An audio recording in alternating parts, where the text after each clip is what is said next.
Welcome to the Remote Works Podcast, discussing the opportunity, culture, experience, and community surrounding remote work. I'm Ari Winokur. And I'm Jonathan Sharp.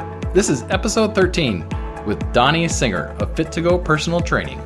This episode is sponsored by the Managing Remote newsletter. If you manage a remote team or organization, receive a weekly summary of the best content and news related to successful remote teams. Sign up at managingremote.com. Well, Ari, we've made it to episode 13, which is halfway through season 1. Lucky number 13. That's right. Well, let's keep moving on, because that number is not lucky. Well, hopefully many more, yes. So go ahead and introduce today's guest. Yeah, so today's guest runs a business partially from his home, helping other people stay fit in their homes. So I want to welcome to the show, Dani Singer. How's it going, guys? Thanks for having me. Great to have you here. Thanks for joining us. Good to have you. So, Dani, can you kind of just give us an overview of who you are, what you do? Sure. So I run Fit2Go Personal Training. I do a couple different things in the fitness industry. That's the main claim to fame. Fit2Go Personal Training is focused specifically on helping busy working professionals make fitness both enjoyable and practical. So the idea is like in the 21st century with so many people doing remote work or just being super busy with their schedules, what I found is the biggest challenge that most busy working professionals will face with fitness is not actually self-discipline, even though they'll like feel really down on themselves and be like, oh God, like I can't get myself to stick with it. It's usually just that the plan they have is completely unrealistic and impractical. So like even like just taking a gym, driving an hour out, or sorry, not driving an hour out, but having to slot off an hour or more to go drive out and wait for machines and then change and shower and then drive back or drive to work. It just ends up being such a huge time suck that it's like I can either work out or spend time with my kids or, do the work I need to do or whatever it is. So that's sort of the problem we try to solve. And so we do that through in-home training and some online training as well. We just started that last year with our app. So the idea is like trying to make it as convenient and practical for the person's life. So both with like the trainer coming to the client's home and with workouts sent through the app and making it quick and convenient so that it just, it gets done. That's awesome. So with people all have different reasons for why they are not commuting to an office. What's your reason for why you're decided to work outside a traditional office? Interesting. All right. Yeah, I guess that's something else I wanted to bring up. This is really interesting for me, this interview, because I kind of have two sides to this. I have the fitness side of it. Like for a living all day, I'm working on how to make fitness practical for people. The other side is I am personally working from home. Like I am remote working. So it's an interesting interview for me. But the reason why I work from home is, I have an office. The truth is, like I have an office. It's 5 to 10 minutes away. I just this is just me personally, I think. I find that I work better with zero noise and zero distraction around. Even though I'll sometimes enjoy like being in an office where it's busy and there's other people around, I'll get so much more done when it's boring and there's absolutely nothing else around. So that's why I like to work from home. Very cool. So since you kind of like that quiet area, how do you set that up? What's your work office environment like and the home? So it's actually, I'm trying to change that a little bit. Right now I am sitting on my kind of, what would you call this? It's like what's the name for a couch that's only one seat? One seater? I don't know if this is, I call it a Barcalounger. A what? But I know that a Barcalounger. I've never heard that term before. I'm sure it's probably, that must be a Midwest incorrect term. No, it was one of those things in some English class with, To Kill a Mockingbird or something. Wow. But we were completely different students. Yeah. It was a good word, though. All right. So I'm working on my Barcalounger. I think it's Barcalounger. Barcalounger. I got to go look it up now. Yeah, now I'm really curious. But yeah, so I'm working on that, and then I have kind of a coffee table in front of me. But this is just because I'm so busy between the business and everything else that so many simple, I'm sure a lot of people can relate, like some of these simple things that I wish I would have done 6 months ago, just for whatever reason, just keeps getting pushed off. So like I've moved in Baltimore City I guess it's been almost like 6 months. Yeah, I moved in November. And I still like when I talk to people, I'm like, yeah, like I just moved. And I like in my head, I only moved a couple weeks ago because I'm still setting stuff up. So I just got my office desk delivered a couple days ago. And now I'm just trying to find the time to set it up. So basically you're a normal person is what you're saying. Exactly. So that's why I was saying like this interview would be really interesting for me because I struggle with a lot of the same things other people do. A lot of people like have in their minds like, all right, well, he's a fitness professional. So like, he's spending all of his life working out and stuff like that. But it's really not the case. And just to follow on to the Barca Lounger comment, I looked it up and it's a type of deeply padded reclining chair. So if your chair reclines, then I think it would qualify as a Barca Lounger. Barca Lounger. Success. All right. See, we help people explore a wider variety of culture on this podcast. That's an important part of it. I love it. So you make fitness demo videos and talking about the process that you go through, what kind of studio setup do you have? Oh, good question. So this is something that I go back and forth on in my head. There's the idea of like everything I want to do, I'm sure, again, like this is something I'm sure everybody can relate with. There's the finding the balance between being a perfectionist and getting stuff done. So with the videos, it can be as simple as literally just setting up my iPhone and just videoing a demonstration exercise. And I'm in the process of filming all of these, filming some new exercises for the app. And I actually have right now a combination of both. But with the when I try to make it professional, when I've had a professional videographer come out to my living room. I've actually had all of our trainers come over. This was one like Thursday evening, and we just filmed for like 5 hours, just running through all different exercises with all of us. So he brought like professional lighting and his camera, and he had everything set up real nice here. But it's really just this is the same with everything. Trying to find that balance between, okay, what do I need to do to just get this done, and how can I make this as best as possible? So once you've recorded your videos, what's the platform that you publish them out? How do you distribute them? Well, we're really just doing them and if you're talking about the workout videos specifically, those are really for the app, so for our clients. So like when they're if it's an online client, if they're doing like remote coaching, then we're sending them their workouts, and then they have the demonstrations in the app. And the idea is that like if they want to have that demonstration, they know exactly how to do the workout. So it's through the app. It's actually, what it does is we post it on YouTube, and then it kind of incorporates that into the app. Okay, excellent. Very cool. So you were talking a bit also about your distractions that you have.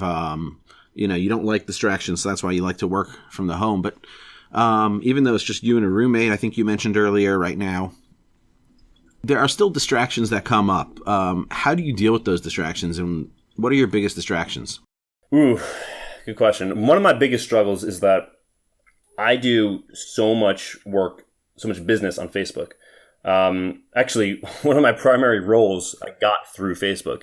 So one of the second biggest thing I do in addition to Fit2Go is I'm an advisor to the Personal Trainer Development Center, which I am happy to plug because I just am such a fan of them. So they're basically an international organization that's geared towards educating trainers and just like teaching them like everything they should know and don't, because the industry is like unregulated, and there's just so many that's why like there's like the sort of stereotype of like a dumb jock. So they focus on like educating trainers, and so what I do is a lot of the communication I do is through Facebook. Like everything I'm doing with that organization is chatting with people through Facebook. So I'm constantly on Facebook, and it's so difficult to be able to go on Facebook and focus on, all right, I'm having this conversation about this specific project, and then not be refreshing my newsfeed for 30 minutes and jumping in some other stupid conversation. So that's definitely my biggest struggle when it comes to day-to-day. I actually literally I've done this like almost like every other week. I keep deleting Facebook from my phone, and then I have to download it because I'm like out and I need to have a conversation. So yeah, keep going back and forth with that. I recently deleted Facebook from my phone, and I have left it deleted, but the stuff that I have to do for work on Facebook, I have to log in on my computer, and it's the same thing. You fight Facebook's temptation algorithm. They are constantly trying to tempt you with whatever hot story that they think you're going to click on, and then you click on it, and so they're like, we won. Yeah. And they have the best and brightest minds in the world trying to tempt you. So it's a hard battle to fight. I know. There is actually a Chrome plugin. It skips my mind at the moment, but we can definitely put it in the show notes, and I can mention it to you later as well, Donnie, that eliminates the feed from Facebook. In other words, you can use Facebook and use everything else, but there's no news feed. It needs to insert like pretty pictures in there instead. Oh, wow. Yeah. I think it just puts a little logo in or something saying, something about no feed, no distraction, something like that. Distraction free. Yeah, I need this. Yeah. That's awesome. We'll definitely get that linked up in the show notes. So personal fitness is really about goals and strategies and putting structure around accomplishing what you set out to do. What systems and productivity do you use for productivity, basically? So beyond just personal training. So specifically for productivity, like with business? Yeah, with your business and just how you operate. I spent a long time actually at the beginning of this year going through different project management software. I was using, up until last year, I was using Google Tasks. And I use everything Google because like I have a Chromebook and I haven't had a computer in like over 2 years. And I do everything in the cloud. So I love like everything Google. And Google Tasks was awesome because it's super, super quick and easy to use. And it's simple. The problem that I had was like, I was getting into like some of this more complicated project management software like Asana and Trello. And I just realized like I was wasting so much time like trying to make it pretty and organized in there where it was just most of the time I'm doing is really just me. So I don't need to have this complicated project management software, even if it's fun. So Google Tasks was awesome because it was really, really simple. It's literally you just write a task and check it off when you're done. And what I use now, which has actually been the perfect balance for me, I switched over this a couple months ago. It's Todoist, which is also one of the most popular ones, I think. Ah, yes. You familiar with it? I am. I have jumped on the Todoist bandwagon about 2 weeks ago. Oh, really? Now, okay. And I'm loving it. Yeah. Let me ask you this. There's like different ways to use it. Do you mainly use like the projects tab or like the filters or labels?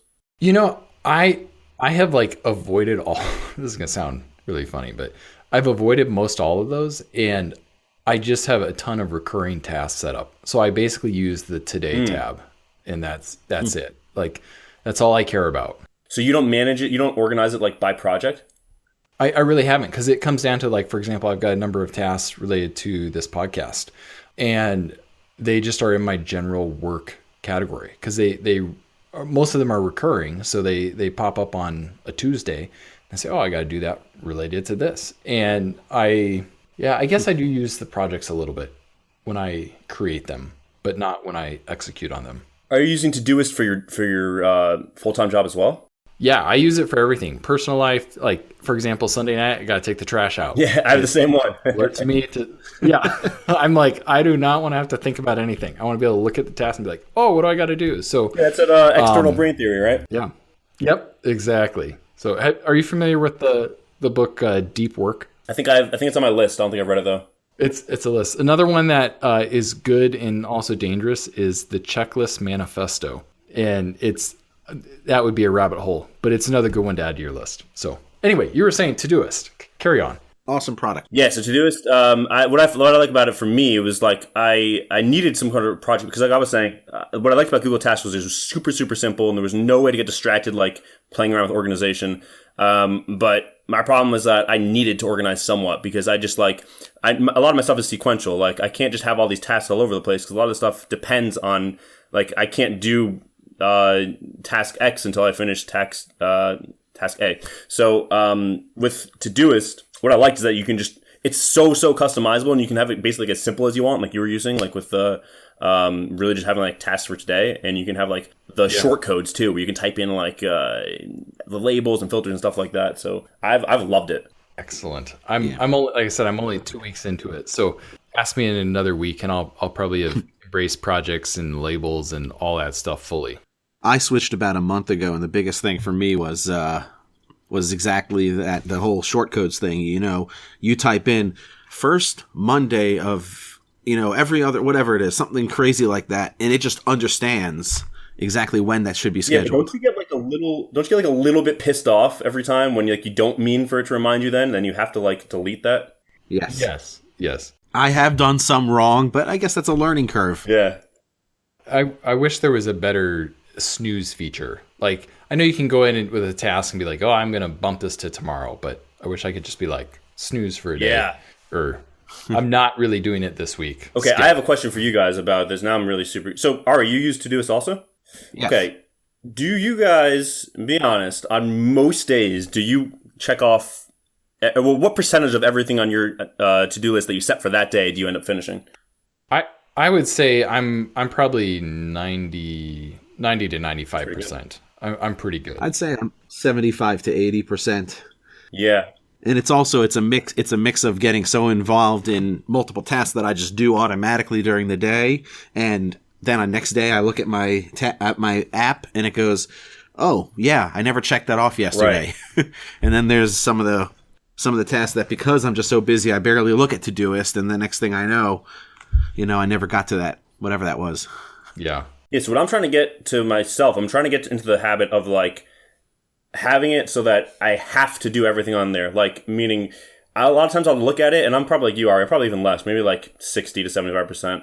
But because I also like just am too optimistic when I'm planning stuff out. But what I want to get to is where like it's not like a standard thing where like, yeah, I have some stuff that I'm not going to end up doing and put it off, Like I want to get in the habit of like everything on there I do, so that it's not just like a regular thing that's okay.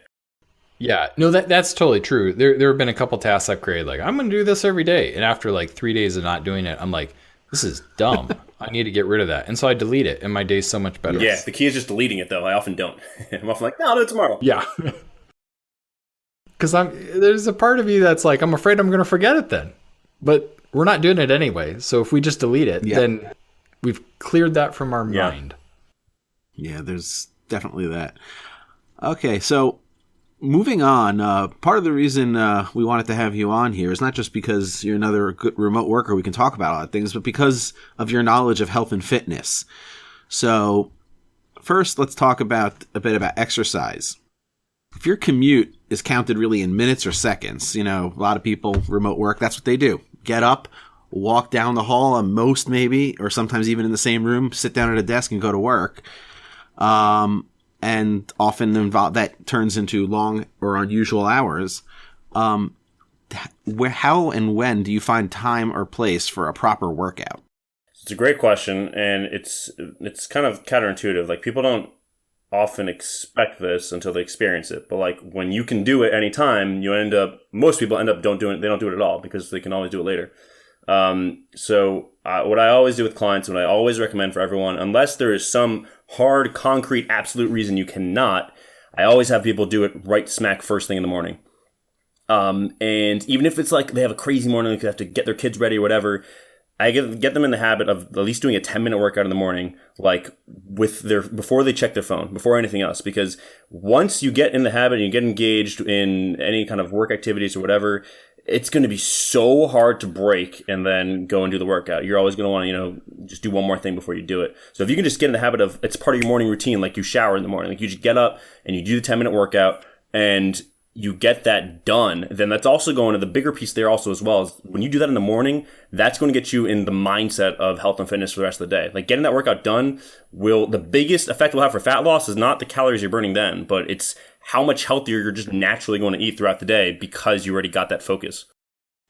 You mentioned not just sitting on your phone. That was a little convicting to me when you say get up and do the 10-minute workout. And I was like, I was going to get up at 6:45 this morning, and I laid in bed till 7 checking my phone. So that's step one. I got to end. So it's not even getting up early. Like, that's what I do every morning. You have right there that you could just be using to work out instead of running through your phone.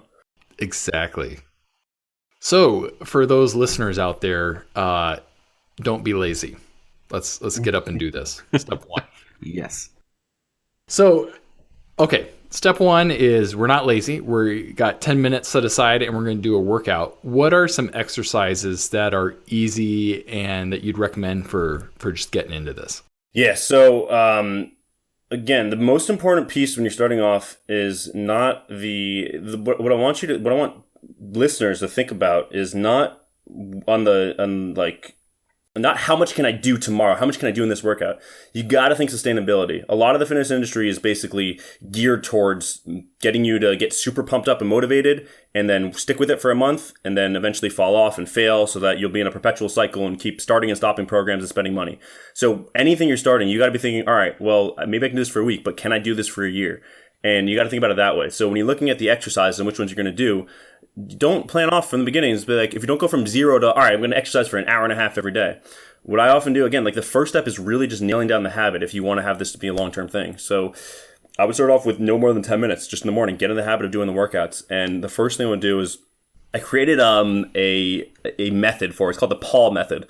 And the funny thing is people are like, wow, this is so great. Like, where'd you think of this? I literally I had an interview on Fox 45 and I literally thought of it like 2 nights before at like 2 a.m. when I couldn't sleep. I was like, oh, I could call this pawl. So here's the acronym. So it's pawl. So it's P for plyometric, A for abs, U for upper body, L for lower body. So that's the basic formula that you use. Now, so at the basic level, like the first one that I have people start with is really simple. So plyometric is basically explosive workout. So anything like where you're jumping or you're doing some type of power. So it's not just strength, like being able to push. It's about your rate of force production, how quickly you can produce force.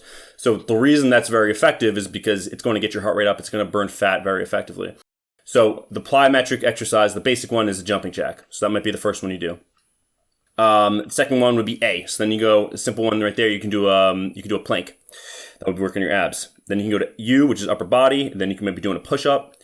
L, if you go to lower body, then you can be doing a squat. So that's 4 exercises right there. You need 0 equipment. You need 0 extra time. Like if you just have 10 minutes. So what I have people do is run through doing 30 seconds of each. So you just have you can either just set your own stopwatch on your phone or you can have like an interval timer that just beeps every 30 seconds. And you run through each of those 4, doing 30 seconds of each. After you finish one set, so it's about 2 minutes, then you rest for 30 seconds. So it's 2.5 minutes is for the entire set plus rest, and then you jump back in. And so when you repeat that 4 times, then that's a total of 10 minutes. And trust me, you're going to get, especially if you're new to working out, like you're going to be sweating by the end of those 10 minutes. And it's a great way to maximize the efficiency to both build up strength and muscle and burn fat and just improve your cardiovascular health in 10 minutes. You just erased all of my excuses. That was the goal. 10 minutes, I can do that. So, and I didn't even have to buy the special as seen on TV rocker or bungee cord or whatever it is. That's yes. I don't even need it. I got everything I need. I'm still alive, and so if you're still alive, then I think that's probably the only qualification at this point. Yeah, the one thing I'll say is if you are really deconditioned and you haven't worked out in a long time, don't jump in right away with the jumping jack. So the whole idea with all this is that you go at your own pace. So I don't want anybody having a heart problem because they just jump right in and started exploding. So what you can do there with all of this stuff, like if the jumping jack is too hard, go to walking jacks, doing the same motion but not actually jumping. With the push-ups, you can be doing push-ups on a table or doing a knee push-up. With all of them, start where you are and focus on sustainability versus let me go all out and crazy right at the beginning. So cool. What you're really looking for people to do is consistently every day doing something to get started. And maybe what you broke down with the pawl method is the goal. That's the first milestone that they're working towards, is being able to do all those. But maybe the first step is just walking around the block. Yeah, exactly. It could be walking around the block. I actually gave it to my dad, and what he was doing was literally, my mom was so mad at me because my dad started it was just 5 minutes. So I just wanted to get his heart rate up. He started stomping around the house every night at 10 p.m. in his sneakers, walking up the stairs, down the stairs just to get his heart rate up. But you can be doing anything, yeah. That is excellent. And we'll put in a little comment here that it is important to be considerate of your neighbors if you live in an apartment complex or with other people. So yes. Time it appropriately. If you want to do this at 3 a.m, then just be ready for a knock on your door. Yes. And we take no responsibility if they come at you with anything. Yes. Insert disclaimer here. A lawyer. Yes, we consult a lawyer for a proper disclaimer, but it's not our fault. So some people on the remote workspace are, say, digital nomads, as they're often called, is people who don't even have necessarily a same location they're moving around a lot. Is there anything that you recommend somebody like that who's doesn't have a regular space to stay and do their workout? I mean, or can they just do it? You think this is something that can be done anywhere? Yeah, so there are two big pieces with traveling. And again, like all of our clients are busy working professionals, so we focus on this a lot. And I'm giving traveling a lot of thought specifically lately. I mean, there's two pieces. There is the workouts. I think the bigger piece for most people is nutrition, because it's a lot harder to stay consistent with any kind of nutrition once your environment keeps changing. But with the workouts, so again, same thing, just setting aside, and I think in almost every single case, no matter what your schedule looks like, you can usually just set aside 10 minutes doing a quick workout in the morning before you start your day. But worst comes to worst, just making sure that you do it at some time and just keeping it to 10 minutes. So a lot of times what I've found is that even like when I have clients and they're, already more advanced and they're doing 45-minute workouts and they say like, yeah, I can absolutely do this 3 times next week. I'm like, okay, cool, great. But worst comes to worst, here's the 10-minute workout and just do this one in case. And a lot of times it will be that. Like they'll get 2 and they'll be like, yeah, I wasn't going to do the third, but then I had the 10-minute workout, so I did that. So that's number 1, is just planning realistically. The second piece I'll recommend for the workouts is the only piece you really need for working out at home or working out in general is resistance bands. And so I actually just got, really for our clients, but we're selling them now to like the general public, especially with the pawl method, a lot of people looking for it. But the resistance bands that are either of you familiar with resistance bands? Yes, I'm going to simplify it to just say it's like a bungee cord. Yeah, right? Yeah, exactly. So like the idea is like people think like, okay, to have resistance, like to work out, I need to have heavy weights. But the interesting thing is resistance bands, you can create same amount of tension, so your muscles are working just as hard, but they don't weigh anything, or they're really, really light. So they're really easy to like grab and put in your travel bag or just keep at home because they don't take up space also. So I love using resistance bands when I work out at home, and a lot of our clients have found that useful when they're traveling. So you don't need like a whole complicated, like when people ask me like, okay, I want to like, start making home gym. Like, what do I need to get? Like, how much space do I need? How many thousands of dollars do I need to invest? I'm like, start with $30, get a resistance band kit. Start with that. And then if you want to get more advanced from there, you can, but that's the most important and versatile piece to make sure you can hit every muscle in your body. Now, I've actually seen something recently, some people posting online pictures. They've been taking this thing with them to hotels, straps onto to a doorway that uses a more complicated resistance band thing. Is that reasonable, or is it just a resistance band would be enough? Yeah, so that's the brand name is TRX, which was created, it was already a number of years ago now, maybe like 5 years. It was created by like a SEAL, an ex-Navy SEAL. And that's a completely different system. So resistance bands, you're using the tension of the bands. Like you were saying, they're like rubber bands almost, like they're bungee cords. And so the more you push, the more tension you have. The straps you put over the door are completely different. Those are, they're suspended bodyweight training. So you put it over the door, it anchors them in, and then, you're basically pulling up your own body weight. So to simplify, like the simple exercise you might be doing is rows, where you're working upper back. So these things are like locked in over the door, and you have the handles, and then you're just leaning back and holding onto these handles to pull yourself up. So you're using your own body weight versus any kind of tension in the bands. So I use those a lot also with our clients, and I like them a lot as well. The only thing with those is that you got to be careful where you're using them when you're traveling, because you got to make sure you have a sturdy door and house. You don't want to ruin somebody else's or hotel's door or house. Yep, sure. That'd be awkward. Yes. You leave the room and the door's just on its hinge, or not on its hinge, I should say.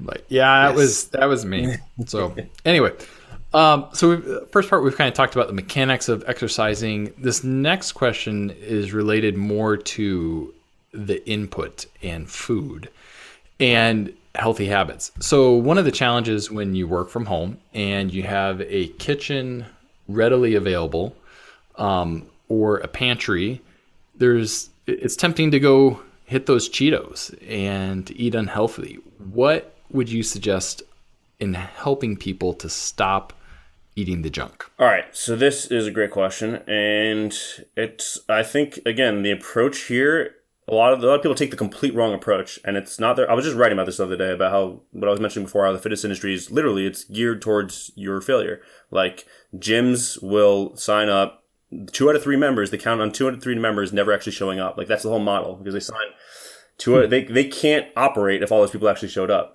So a lot of not just gyms, but the overall industry is focused on creating these systems that won't actually work for you. So like the general idea of like, I should be working really, really hard and then I'll see results is just wrong. That's the complete wrong way to go about it. So let's take that. That's a great example where you have the Cheetos there, and the typical approach somebody would have is, all right, I gotta muster up the willpower. I gotta watch this Tony Robbins motivational video so that I can, watch Arnold Schwarzenegger tell me not to eat the cookie so that I can have enough motivation to not go and eat the cheese doodles or whatever. Don't eat the cookie. And it's a complete wrong approach. So like, what I tell people to do, especially like busy working professionals, is if you look at the way you approach your fitness and you look at the way you approach a business project, you'd see how inefficient your approach is. But it's so hard to really look at it that way because there's so much emotion that goes into your own fitness.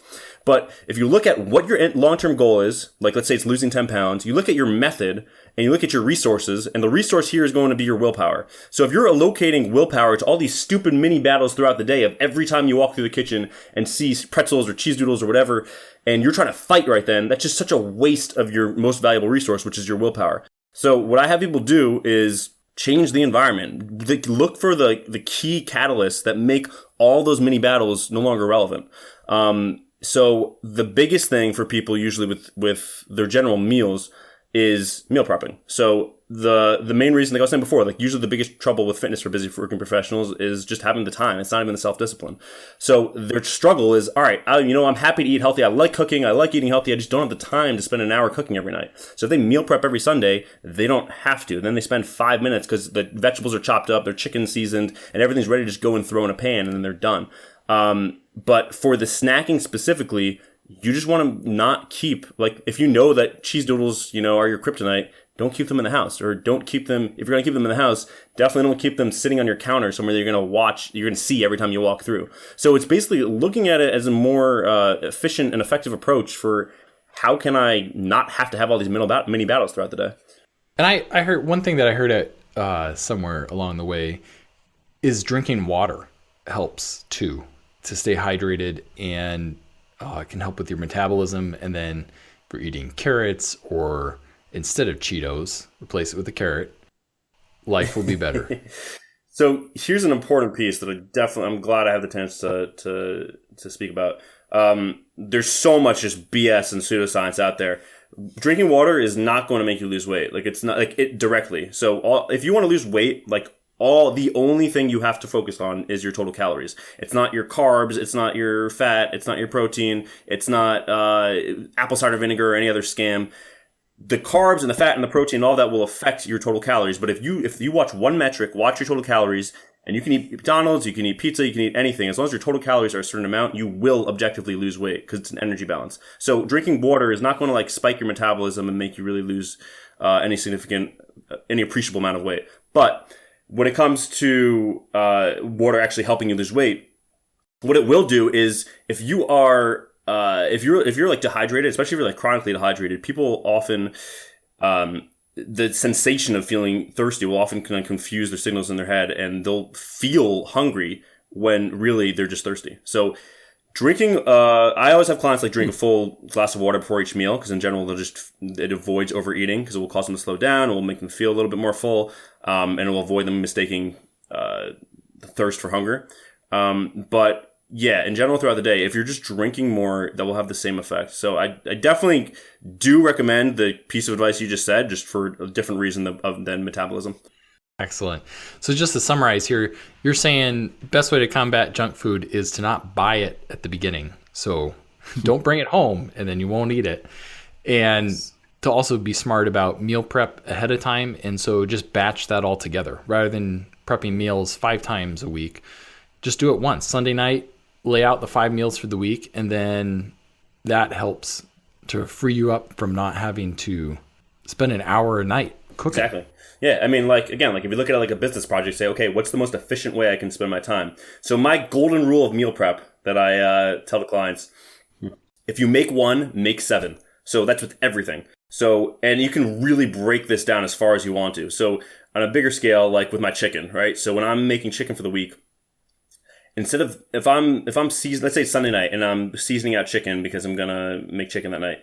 If I'm making 1, I'm going to make 7. I'm going to season out enough for 7 days, and then I'm going to portion it out into 7 different portions, put it in a Ziploc bag, throw it in the freezer, and the day of, I can just take it out, defrost it, throw it in a pan, and I'm done. And I'll personally, I'll take it pretty far. Like I'll go like with my oatmeal in the morning. I will, and so I don't even want to have to because I'm in such a rush. I don't want to have to measure out the oatmeal and measure out a half cup every day. So I'll measure them all out on Sunday and then have them in plastic Ziploc bags, literally ready to go. So I can just take hot water, pour it out. It's already measured out, and then my oatmeal's ready. So you can go as far as you want with it. But anytime you're doing any kind of prep for a meal, you just want to ask yourself, all right, I'm making 1. Can I make 7? And then look at any kind of prep you're doing and just do it for the week.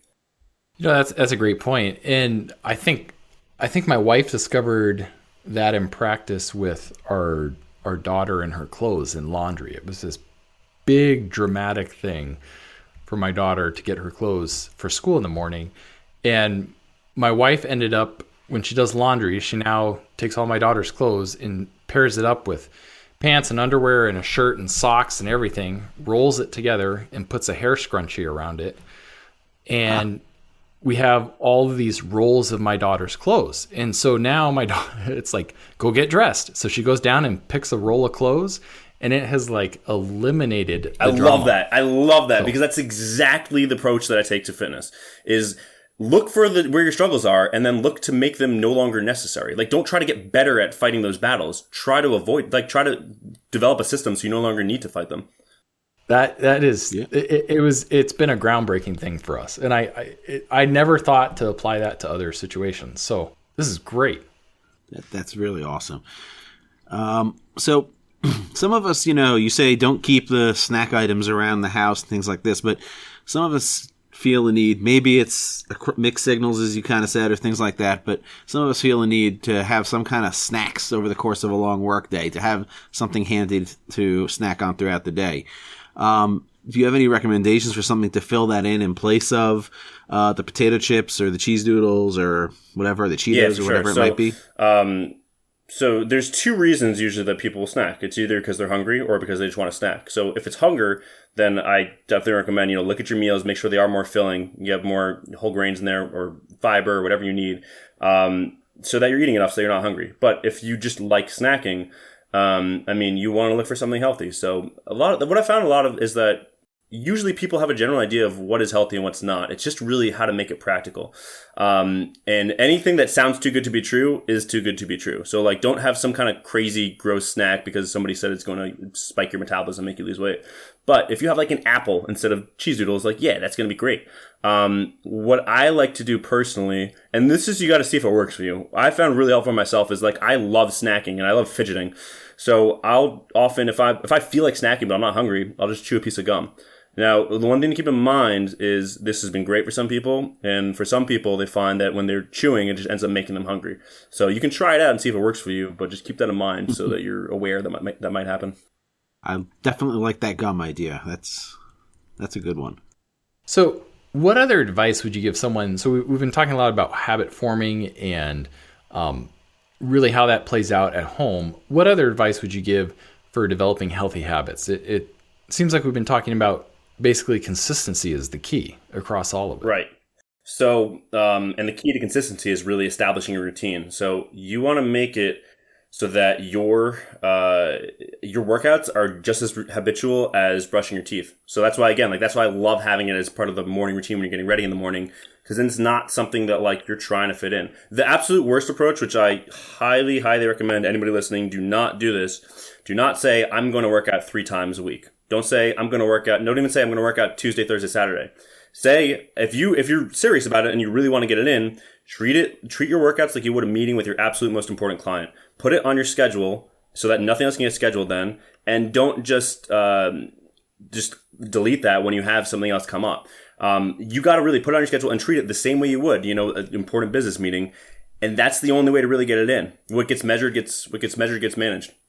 So one kind of wrapping up question I have here is one of the big trends on the internet right now is standing desks. So sit, stand, adjustable desks. What are your thoughts on those between being seated all day and switching back and forth? Well, I have a couple thoughts. I mean, personally, I think that it would not work for me. Like, I would not be able to focus at all with on my work while I'm standing up. Have either of you tried it? I have. I'm actually standing as we record this podcast. So it works for you. It does, but I I've tried it a couple different ways, but the desk that I have right now adjusts, and I hit a button and it goes from sit to stand. And the strategy I've been doing is just when I get antsy and fidgety sitting, I'll switch to standing. And then when I get tired of standing, I go back to sitting. And so I probably switch 4 or 5 times a day. But for me, I've had some lower back problems and such like that. And I'm a fairly tall guy at 6'5". And so being able to stand has relieved my back pain. Yeah, I've had a lot of clients that have had the same thing. When I first heard of them, I was like, I thought of like those, there's a similar thing with like exercise balls, like people trying to like work on exercise balls. And it's just like, yes. I mean, it's not really going to have that much of a benefit, but standing up, I mean, you will burn more calories throughout the day standing up. I think that's the wrong approach though. If you're doing it just to lose fat, it's just it's not going to have enough of an effect that it'll really make a difference. But all of my clients that have had back pain and have tried it for that have seen results. So I definitely recommend giving it a shot if you have back pain when you're sitting. Yeah, it definitely works for me as well.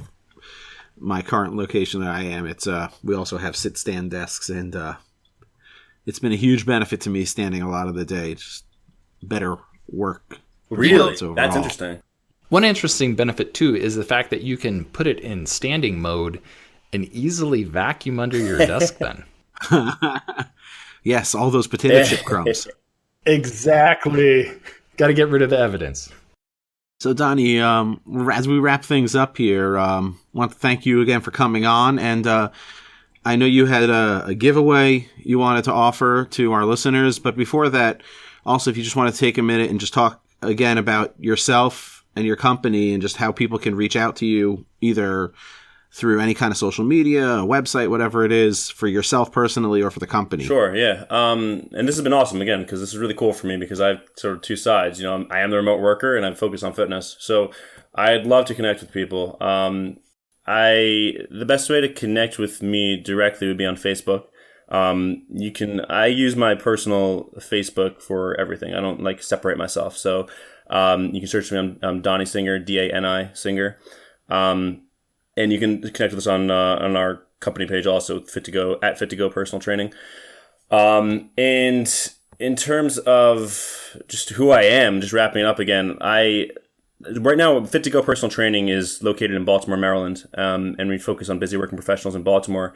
But I mean, I have a long-term mission with this, and my long-term mission is really just to change the mainstream approach to fitness in the industry, which is just giving people terrible systems so that they'll feel terrible about themselves when they don't work, and then kind of blame themselves and be in a perpetual cycle of starting and stopping for their whole lives and continually spending money.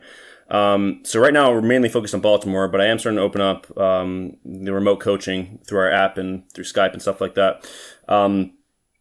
So that's my mission, to eventually keep expanding around the country. So I'd love to connect with people and chat more. I'm always happy to help, whether or not you're a client. In terms of the giveaway, what I wanted to give for people is, because we mentioned this already a couple times with the pawl workouts. So I wanted to give people, I can give you the video from the Fox 45 interview, where I kind of went through and really explained the pawl method and demonstrated the exercise.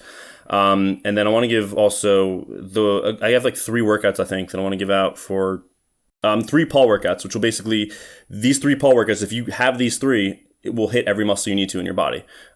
So if you were to just do these 3 workouts and nothing else, and again, it's 10 minutes a day, you'll be good to go. So I want to give those out for people. Very cool.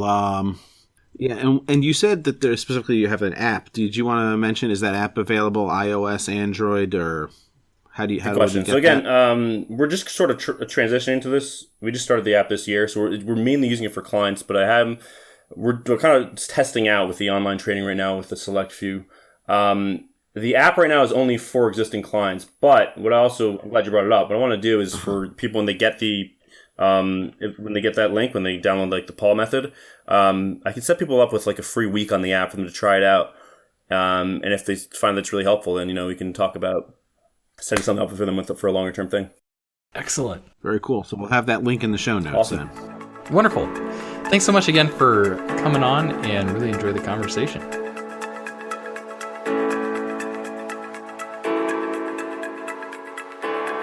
This next portion of the show is called What's the Buzz? Ari, why don't you kick us off?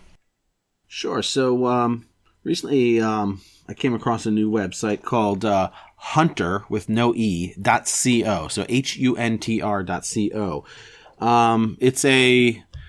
It follows the system of honestly, I don't remember how to pronounce this correctly, a Kanban board, similar to Trello or other places like that, but specifically for job hunting. I played around with setting some stuff up on there, and it was a little lacking in a couple areas, honestly, but I immediately contacted the developers, and they got right back to me and were very prompt in telling me that they're working on the exact issues which I addressed, which was, right now it's very uniform. It walks you through the step from finding the job, applying for the job, the different type parts of an interview, of a traditional interview process, to finally potentially getting hired.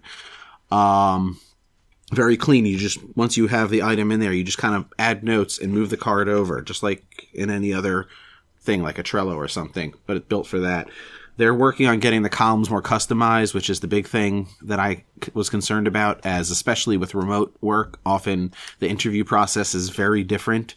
You don't have these in-person interviews necessarily and things like that. And I also addressed that they don't actually have a location for remote work in the location field for their searching, but they're looking to add those features, so it's looking like it's going to be a really great product. That's about it. Ah, cool. So mine is JELL.com, and it's basically a way to do daily stand-ups. So there's a number of approaches that people take, but this one's a little bit different in that it can be asynchronous. So if you have a team spread across multiple time zones, each person, when they get on at the beginning of the day, can fill out their stand-up, and it integrates with Slack, so you can do that right through Slack. And then at the end of the day, you can show your progress on it, and it kind of tracks it going forward. And once again, that's gel.com, and something worth checking out. Definitely sounds awesome. Yeah, I've used it previously. I'm not currently using it, but when we did use it on a previous project, it worked really great. So I recommend it.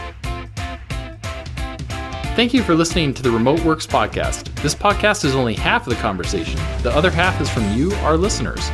We appreciate your questions and feedback. Leave us a voicemail at remote.works/voicemail, and we may incorporate it into a future episode. Subscribe to this podcast on iTunes, Google Play, Stitcher, or others. Please take a moment and leave us a review when you subscribe. Be sure to include your real name and mention your website or social media link, and we may incorporate the review in a future episode. The show notes with links to resources, along with a transcript of this episode, is available at remote.works/13 for episode 13. You can recommend a guest or topic for the podcast, or sponsor an episode by visiting us at remote.works. Finally, until next time, go be awesome. Thank you for listening. This is the Remote Works podcast. This podcast is a production of, and copyright Cultivate Now. All rights reserved.